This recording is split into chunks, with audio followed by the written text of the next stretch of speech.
Thank you, Mr. Chairman. Mr. Phelan, thank you very much for your willingness to serve and your family. I appreciate your willingness to take a lot of time with me in a couple meetings, and I'm looking forward to supporting your confirmation.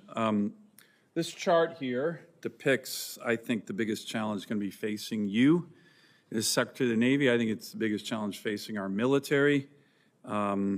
And that's the challenge of the Chinese Communist Party's PLA is on pace to surpass a 400-ship Navy this year, and by the end of 2030 is on pace to have about 120 more ships compared to our very weak shipbuilding attempts. In 2023, China added 30 ships to its fleet, 15 of which were large surface combatants. We added 2. I think that's going to define the tenure of your time as Secretary, whether it's successful or not, if we can start to address this challenge. Fortunately, as you're seeing in this hearing, you will have very strong bipartisan support. Once you get in, take a look under the hood on exactly how we need to address this. Let me ask one question. One of the things that hasn't come up yet is the ability to work with our allies to make use of their existing shipbuilding capacity, lessons learned from their shipyards, potential investments. President Trump has expressed an interest in that kind of idea. Do you have any thoughts on that? Thank you for the question, Senator Sullivan, and appreciate it. Appreciate the time we spent together. Look, this is a critical issue. I think all options have to be on the table. We cannot fall behind. We're already too far behind. So I think that we have to definitely look at expertise and skill that foreign partners have, whether that means they build components. We need to look at that. Or, you know, as you know, Hanwha has recently bought the Philadelphia shipyard.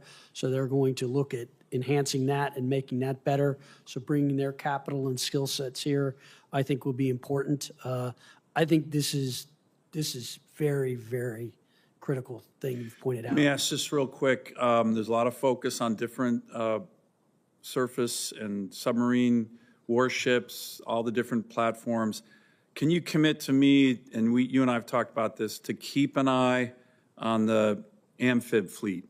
The GAO recently came out with a report saying the readiness in the amphib fleet is in a dismal state. Less than half of all the ships in our amphib fleet, including 4 of the 9 big deck amphibs, are not deployable.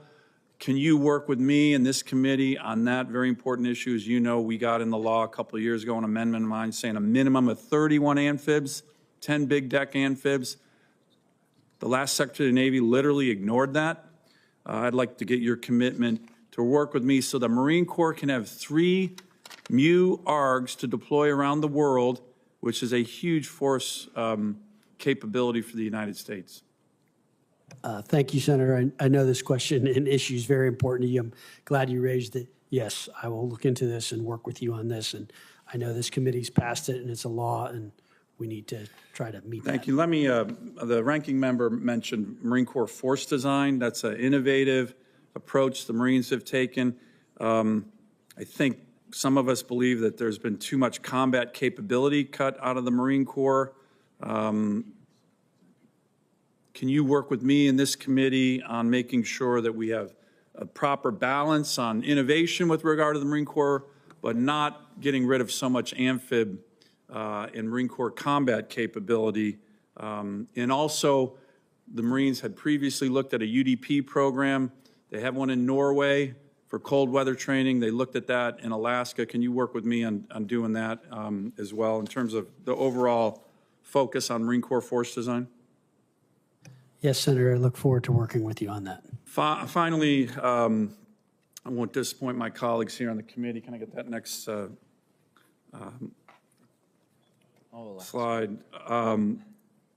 Mr. Phelan, I want to make sure you get a commitment to come to Alaska with me and see the great military up there. Not a lot of Navy and Marines, but a lot of Air Force and Army. Can I get your commitment?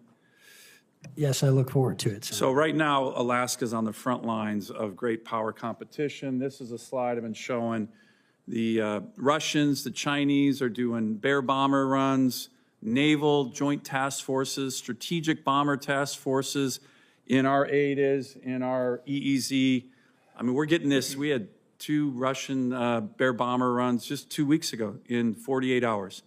The ability to address this is challenged by our infrastructure there, both naval and aviation. The NORTHCOM commander and INDOPACOM commander, in response to this, which they say are going to continue, recently said they believe that this very strategic Navy base out here, Adak, Alaska, sub-base, surface warship base, and a naval aviation base with huge fuel storage should be reopened to help address this increasing threat to our northern territory. Can I get your commitment to work with me on that? Yes, Senator, I know it's an important issue, and I think it's worth looking at, and I intend to work with you on it and also talk with the combatant commanders and particularly Admiral Paparo on this if confirmed, and look forward to learning more about it. Thank you. Thank you, Mr. Chairman. Mr. Chairman, I wanted to correct the record. I misspoke earlier. The USS Preble is not in the Red Sea. It's in Japan. It should be in the Red Sea, but it's in Japan. Thank you.